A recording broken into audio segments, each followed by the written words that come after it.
এবার কলকাতায় আছে তো, কলকাতায় সবই হয়। এখানে আপনি যদি মনে করেন চোরদের হাতে পয়সা দিয়ে বলবেন বাঘের দুধ এনে দাও, বাঘের দুধও এখানে পাওয়া যাবে। তৃণমূল যতক্ষণ থাকবে কোনো অসুবিধা নাই, পাসপোর্ট জালিয়াতি চুরি ছাঁচাবি কোনো অসুবিধা নাই। কত যে ঢুকেছে তা তো আমরা জানি না, এগুলো তো ব্যবসা বাংলায়। আর এই ব্যবসা চলে পুলিশের মদতে, এই ব্যবসা চলে প্রশাসনের মদতে। দেখুন পশ্চিমবঙ্গের সরকার তারা ট্যাবলো ব্যবহার করবে, সেই ট্যাবলো তো মনে করলেই ব্যবহার হয় না। সেই ট্যাবলোর নিয়মকানুন অনুযায়ী সেই কোন কোন ট্যাবলোকে অ্যালাউ করবে, পাস করাবে, সেগুলোর জন্য কমিটিও আছে। আর লক্ষ্মীর ভাণ্ডার আমরা এর মধ্যে দাবি করেছি যে লক্ষ্মীর ভাণ্ডারের টাকা 2500 করতে হবে, কারণ যেটা দেওয়া হয় আজকের বাজারের অগ্নিমূল্যের সময় সেই টাকাটা যথেষ্ট নয়। আমরা 2500 টাকা লক্ষ্মীর ভাণ্ডারে দাবি করেছি, কারণ ভারতবর্ষে বিভিন্ন রাজ্য আছে, শুধু পশ্চিমবঙ্গ নয়, ভিন্ন ভিন্ন নামে ভারতবর্ষের বিভিন্ন রাজ্যে এই লক্ষ্মীর ভাণ্ডারের মতো ভিন্ন ভিন্ন নামে মহিলাদেরকে অনুদান দেওয়া হয়। পাশে চলে যান ঝাড়খণ্ড, 2500 টাকা সেখানটায় মহিলাদের অনুদান। চলে যান কর্ণাটক কংগ্রেসের পরিচালিত, চলে যান সেখানটায় 2500, 3000। চলে যান তেলেঙ্গানা 3000, চলে যান হিমাচল, একই রকমভাবে ভারতবর্ষের বিভিন্ন রাজ্যে। এবং যার জন্য ভোট করতে হয়েছে সেখানেও দিল্লিতেও আছে। দিল্লিতে এবার বলছে 18,000 টাকা করে পুরোহিতদের ভাতা দিবে। তো দিল্লিতে যদি পুরোহিতদের ভাতা 18,000 টাকা হয়, তাহলে বাংলায় ইমামদের ভাতা 10,000 টাকা হবে না কেন? আমরা তাই দাবি করেছি ইমাম ভাতা 10,000 করো, পুরোহিত ভাতা চালু করো, আর লক্ষ্মীর ভাণ্ডার তুমি বাড়িয়ে 2500 করো। তার সঙ্গে আমরা দাবি করছি যে সর্বত্র ভারতবর্ষের বিভিন্ন রাজ্যে, কংগ্রেস শাসিত প্রত্যেকটা রাজ্যে 200 থেকে 300 ইউনিট বিদ্যুৎ বিনা পয়সায় দেওয়া হয় সরকারের পক্ষ থেকে, সেটা চালু। আমরা এটাও দাবি করেছি স্বাস্থ্য বিমা যোজনায় মাত্র 5 লাখ কেন, স্বাস্থ্য বিমা যোজনায় অন্তত 10 নচেত 15 লক্ষ টাকা দেওয়া হোক।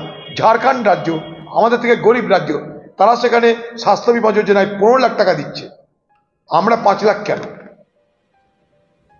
পাশের রাজ্য ঝাড়খণ্ড, সেখানটাই 1 কুইন্টাল ধানের দর 3200 টাকা দেওয়া হচ্ছে, 3200। আমরা কেন পারি না? এখানে কেন দালালদের হাতে কৃষকদের করতে হয়, দালালদের কপ্পরে? ঠিকই আছে, গায়ের থেকে বাছুর তো ছোট হবেই দেখতে। বাছুর যদি বড় হয়ে যেতে লোকে গাইকে মানবে কি করে? ঠিকই আছে, এটা কোনো হিসাবে ভুল নাই। বাংলার মুখ্যমন্ত্রী মমতা ব্যানার্জি তৃণমূলের মালিক, সেই মালিকের অধীনে কোনো কর্মচারী কাজ করে বড় হওয়ার চেষ্টা করছে, হতেই পারে। সে মালিককে টপকে গেলে কি অ্যালাউ করবে? গাই কি বাছুরকে অ্যালাউ করবে আমার থেকে টপকে যাক? এখানে তাই হয়েছে, প্রাকৃতিক নিয়মে হয়েছে এটা। সীমান্তরক্ষী যারা দায়িত্ব যাদের, তাদের এগুলো দেখা উচিত। সীমান্তে বাংকার বিএসএফ করতে পারে, কিন্তু ভারত বাংলাদেশ সীমান্তের যে চুক্তি ছিল আমাদের, তাতে কোনো সামরিক পরিকাঠামো করা যাবে না। সামরিক পরিকাঠামো মানে কোনো বাংকার বানানো যাবে না, যুদ্ধের সরঞ্জাম রাখা যাবে না, শুধুমাত্র পাহারা দেওয়ার জন্য যা যা প্রয়োজন তাই তা রাখা যাবে। অর্থাৎ মিলিটারি ইনফ্রাস্ট্রাকচার বলতে যা বোঝায়,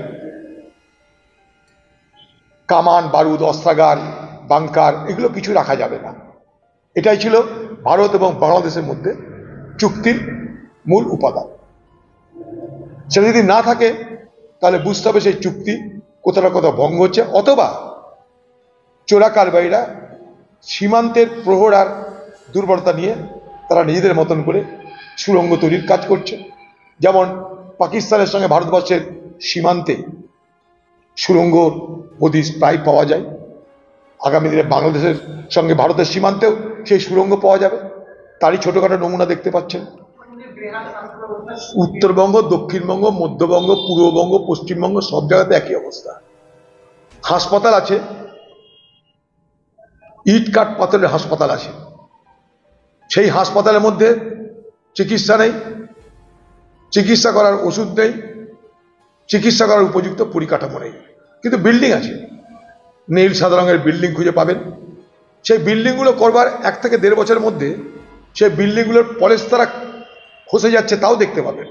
যে কোনো হাসপাতালে যান, নীল সাদা বিল্ডিং মানে তৃণমূলের আমলে তৈরি হাসপাতাল, দেখবেন পলেস্তারা খসে পড়ছে, কারণ তৃণমূলের লোকেরা কন্ট্রাক্টারি পেয়েছে।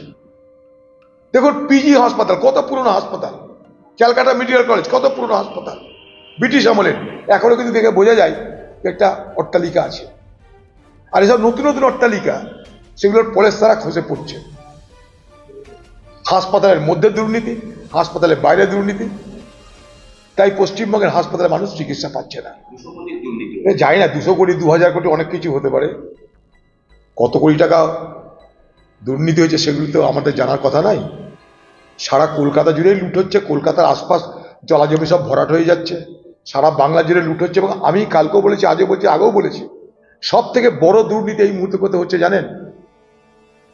ভূমি এবং ভূমি রাজস্ব দপ্তর, যার মন্ত্রী মমতা ব্যানার্জি। লক্ষ্য করে দেখবেন, মমতা ব্যানার্জির নেতৃত্বে যে কটা দপ্তর বাংলায়, সেই কটা দপ্তরে সব থেকে বেশি দুর্নীতি হচ্ছে এই মুহূর্তে। ভূমি এবং ভূমি রাজস্ব, সারা বাংলা জুড়ে জমির চরিত্র বদলে যাচ্ছে। আপনার জমি আপনার অজান্তে হাতছাড়া হয়ে যাচ্ছে মন্ত্রীকে মমতা ব্যানার্জি। শিক্ষা দপ্তর, আরজি করে ধর্ষণ করে খুন, সারা বাংলা জুড়ে ওষুধ জাল, স্যালাইন জাল, মৃত্যুর মিছিল, মন্ত্রীকে মমতা ব্যানার্জি। পুলিশ মন্ত্রী, সারা বাংলার সাধারণ মানুষের কাছে সব থেকে বড় দুর্নীতিগ্রস্ত যদি কোনো প্রশাসনিক সংস্থা থাকে তার নাম পশ্চিমবঙ্গের পুলিশ, তার মাথাকে মমতা ব্যানার্জি। পুলিশের মাধ্যমে কত টাকা রোজগার হয় জানেন? প্রত্যেকটা জেলায় মনে করুন ওসি, আইসি, এসপি পদ যারা পশ্চিমবঙ্গে যেখানে যা আছে, এমনি এমনি কোথাও কিছু হয় না। এখানে দপ্তর পাল্টাতে গেলে, ট্রান্সফার হতে গেলে, কামায়ের জায়গায় পোস্টিং পেতে গেলে পুলিশের যারা অফিসার তাদেরকে টাকা দিতে হয়। তার মধ্যে কি সৎ ব্যক্তি নেই? নিশ্চয় আছে, জানি না তারা কারা, কিন্তু সাধারণভাবে আমরা যা দেখতে পাচ্ছি তাতে থানার টেন্ডার হয়, কোন থানা কত দেবে সেখানে তাকে অফিসার করা হবে। তাহলে পশ্চিমবঙ্গের মুখ্যমন্ত্রীর বিরুদ্ধে আবার অভিযোগ, আপনি যে কটা মন্ত্রকের মালিক, সেই মন্ত্রকগুলো পশ্চিমবঙ্গের দুর্নীতির প্রতিযোগিতায় সব থেকে এগিয়ে আছে। অর্থাৎ দুর্নীতি বাংলার মুখ্যমন্ত্রীর দুয়ারে পৌঁছে দিয়েছে।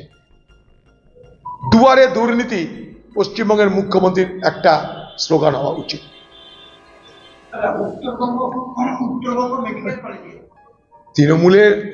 তৃণমূলের সংঘর্ষে সারা বাংলা জুড়ে নতুন করে রক্তাক্ত অধ্যায় শুরু হয়েছে। আর এই সমস্ত সংঘাতের মূলে আছে স্বৈরাচারী মানসিকতার কুৎসিত প্রকট। সমস্ত ক্ষমতা তৃণমূলের হাতে, সব ক্ষমতার মালিক হয়ে গিয়ে সেই ক্ষমতা প্রকাশের জায়গা খুঁজে পাচ্ছে না। সব কিছুর দখল তাদের হাতে। সেই দখলের ভাগ রাখতে গিয়ে সংঘর্ষের সংখ্যা বাড়ছে, মৃত্যু বাড়ছে। এবং এই যে তৃণমূল দলের এই যে একটা